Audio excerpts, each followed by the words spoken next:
Ya, halo, kembali dengan saya Samuel Permadi, mahasiswa UC Online. Dan pada hari ini saya akan membahas mengenai Value Proposition Canvas dari tugas Entrepreneurial Project 1, mengenai implementasi Value Proposition Canvas pada project bisnis. Dan dalam hal ini saya mengambil dari model bisnis retro handheld game console. Ya, kita akan awali dengan buyer persona. Apa sih buyer persona itu? Buyer persona adalah profil pelanggan yang menjadi alat strategis untuk menerjemahkan realitas manusia ke dalam keputusan bisnis. Buyer persona itu adalah inti dari pemahaman pelanggan yang mendalam dan detail, bukan sekedar data demografis, melainkan representasi nyata dari pelanggan ideal, berdasarkan penelitian real tentang kebutuhan atau customer jobs, kesulitan atau customer pains, dan keuntungan yang diinginkan atau customer gains. Jadi sebenarnya apa buyer persona itu? Tentu saja buyer persona bukan hanya tentang data seperti yang sudah dijelaskan sebelumnya. Bukan sekedar data apa, yaitu data demografi, statistik demografik, atau angka-angka yang diinginkan. Tetapi buyer persona itu lebih kepada cerita hidup pelanggan, motivasi dan impian, ketegangan dan frustasi, serta tujuan dan aspirasi. Jadi intinya adalah siapa yang kita layani, apa mimpi, frustasi, motivasi, dan tujuan sebenarnya mereka. Sebenarnya buyer persona sendiri penentuannya memiliki manfaat strategis. Jadi manfaat strategisnya yang pertama adalah menentukan fokus, di mana memutuskan pain dan gain, mana yang layak diprioritaskan. Tidak ada satu proposisi nilai yang bisa memuaskan semua orang. Dari sisi manfaat analitis, tentu saja ini menjadi jembatan antara data dan analisis, yaitu menerjemahkan gaya hidup nyata, rutinitas, tekanan sosial, aspirasi, kesehatan, ke dalam kerangka jobs, pain, and gains di value proposition canvas. Dan manfaat operasional adalah menyelaraskan lintas fungsi seperti marketing R&D, sales berbicara tentang konsumen yang sama, mengurangi konflik internal, keputusan berbasis data bukan asumsi. Jadi di sini saya ada 3 buyer persona.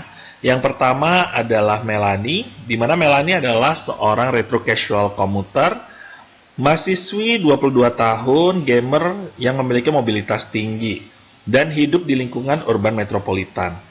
Motivasi utamanya yaitu dia ingin main retro praktis, 5 menit pun bisa, hidupkan, dan lanjut dari save terakhir. Dari motivasi tersebut, Melanie sebenarnya memiliki concern utama, yaitu plug and play, hidupkan, main, profil emulator sudah optimal. Jadi semuanya serba praktis, dan dia dapat bermain secara langsung dan di mana saja. Lalu yang kedua, kita ada Gordon. Gordon adalah IT manager, seorang pria berumur 34 tahun, gamers, mobilitas tinggi juga, serta retro games enthusiast yang lingkupan hidupnya umumnya ada di urban dan metropolitan. Gordon memiliki motivasi utama visual otentik, suara pas, koleksi rapi, nostalgia yang mulus. Dari motivasi utama ini, Gordon memiliki concern.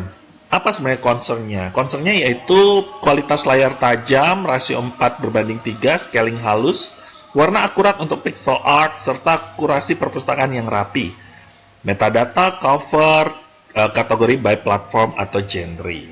Jadi concern utama dari Gordon adalah dia menginginkan adanya handheld yang bisa memenuhi concern utamanya.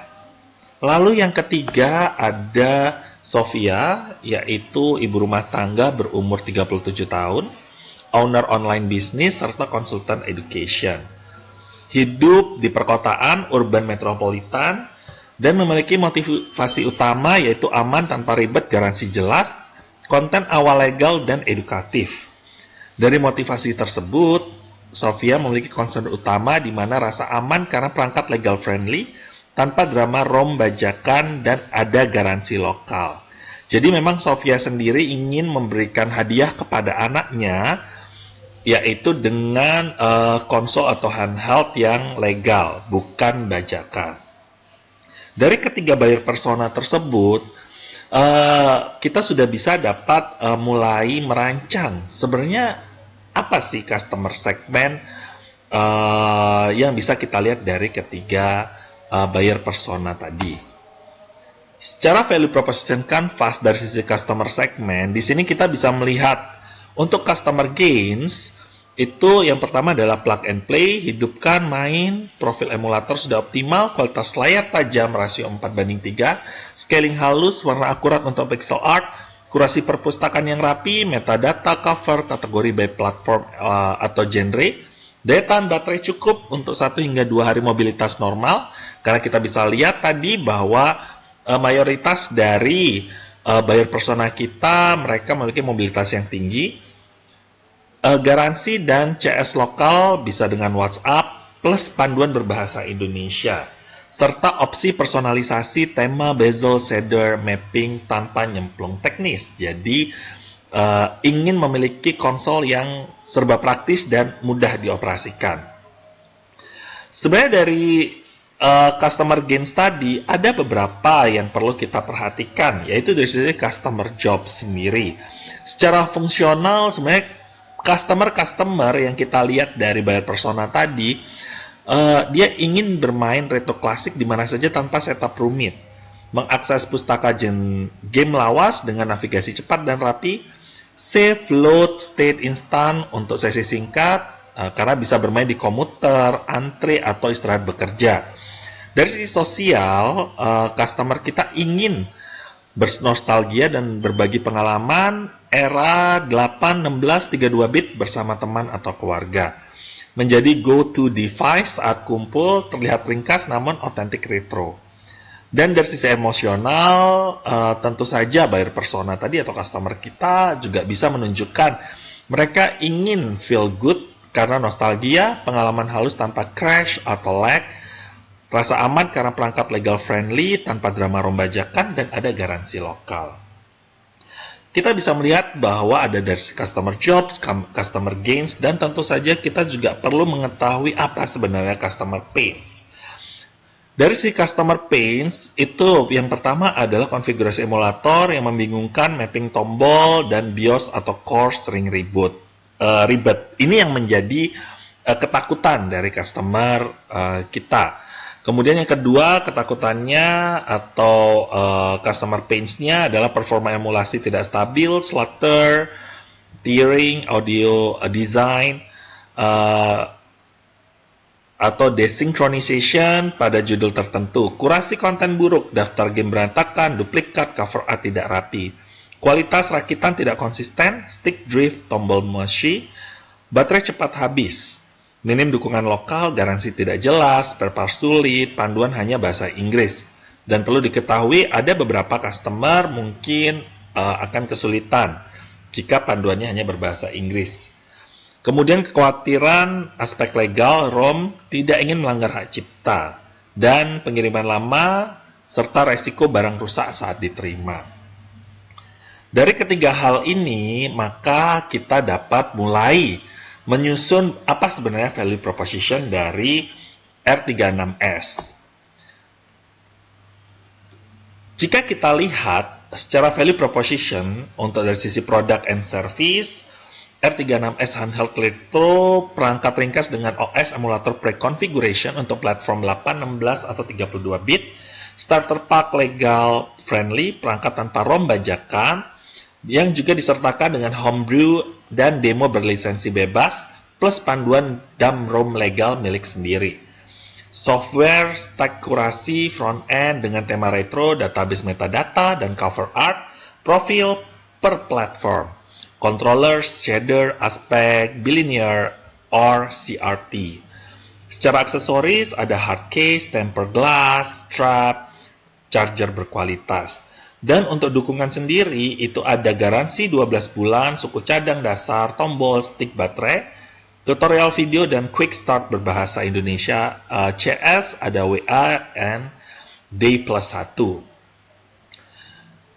Untuk game creator, di sini kita bisa melihat ada quick resume dan multi-slot save state, lintas judul, tema nostalgia, bezel, CRT, scanline ringan, koleksi preset yang indah namun ringan, sinkronisasi metadata via Wi-Fi, opsional, dan update OTA sederhana. komunitas lokal, Discord, WhatsApp, Telegram dengan weekly tips dan challenge retro. Bundle personalisasi, casing warna, tombol alternatif, stiker edisi Indonesia. Dan untuk pin reliever sendiri itu ada yang pertama Wizard First Boot, pilih bahasa Indonesia, preferensi tombol dan mode cepat versus mode lanjut, profil performa siap pakai per platform, frame limit, phase synchronization, audio buffer untuk menghindari stutter. Kurasi konten, struktur folder, dan playlist bersih, cover otomatis, no duplicates. QC and build, uji tombol, dead zone analog, dan test burn in layar sebelum kirim. After sales, lokal pengganti unit DOE, spare part sederhana, tracking clean transparan, panduan legalitas, ada booklet singkat, baik cara main legal plus rujukan homebrew open license. Sebenarnya jika kita compare antara value proposition dengan customer segmentnya, di sini kita dapat melihat adalah seperti ini, di mana bisa kita lihat di sini bahwa sebenarnya untuk value proposition ini sudah fit dengan customer segment kita. Seperti yang pertama dari sisi pain pengguna.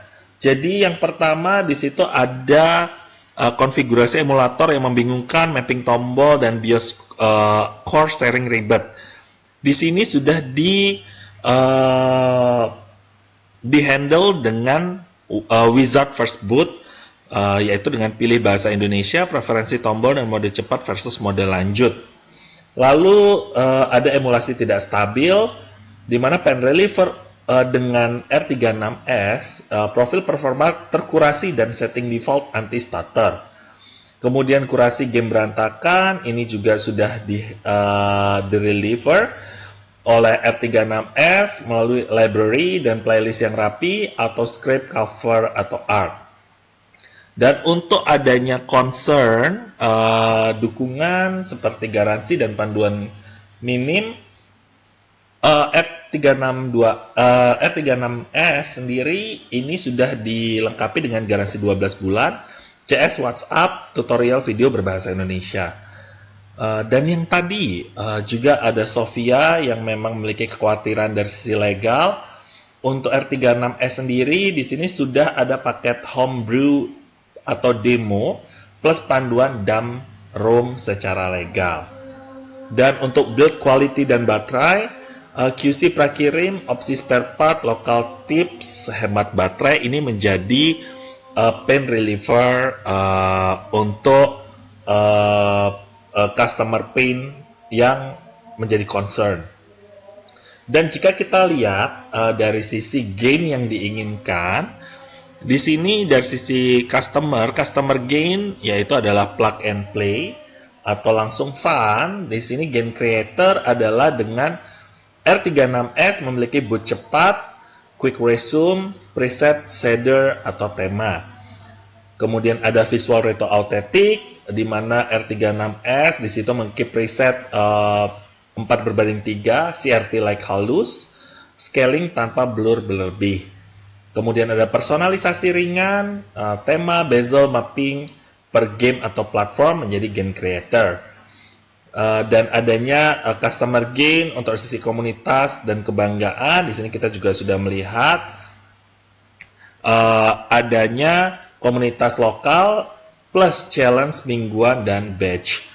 Serta untuk customer gain yang diinginkan lagi yang lain adalah purna jual terpercaya. Di sini R36S itu sudah dilengkapi dengan SLA dukungan, tracking claim, toko resmi lokal. Jadi sudah bisa dilihat bahwa value proposition sendiri itu sudah fit dengan sisi customer segment.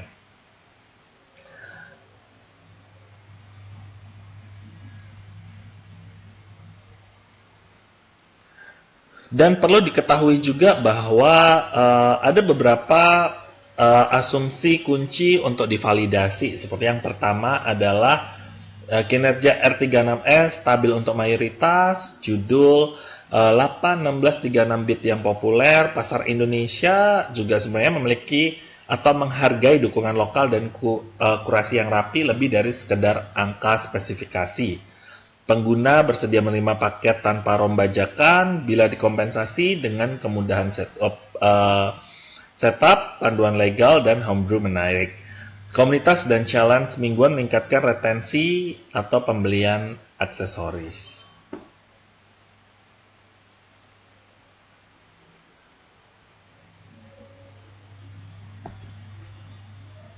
Dari semua penjelasan yang sudah diberikan tadi, maka dapat ditarik kesimpulan bahwa R36S menawarkan proposisi nilai yang kuat bagi segmen pengguna yang menginginkan pengalaman bermain game retro yang praktis, otentik, dan aman.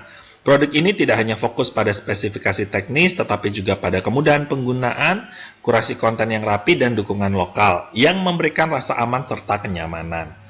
Inti nilainya, plug and play, pengguna dapat langsung bermain tanpa konfigurasi rumit, pengalaman nostalgia berkualitas, visual otentik, performa stabil, dan fitur personalisasi ringan, dukungan lokal, garansi jelas, layanan purna jual, dan panduan berbahasa Indonesia. Legal friendly, di mana paket awal dapat tanpa ROM bajakan, dilengkapi panduan main legal dan konten homebrew. Friendly first and gain creators mengatasi masalah umum seperti setup emulator yang ribet, performa tidak stabil, dan minimnya dukungan lokal, serta memberikan keuntungan tambahan berupa komunitas, tema nostalgia, dan opsi personalisasi. Dan target segmennya sendiri di sini kita sudah melihat dari sisi buyer persona, yaitu retro casual commuter, nostalgia entusias, dan orang tua yang mencari hadiah aman untuk anak. Sehingga R36S adalah solusi handheld retro yang praktis dan terpercaya, menghadirkan nostalgia tanpa ribet dengan dukungan lokal yang membuat pengalaman bermain lebih menyenangkan. Ya, demikian informasi dan penjelasan mengenai value proposition Canvas dari saya.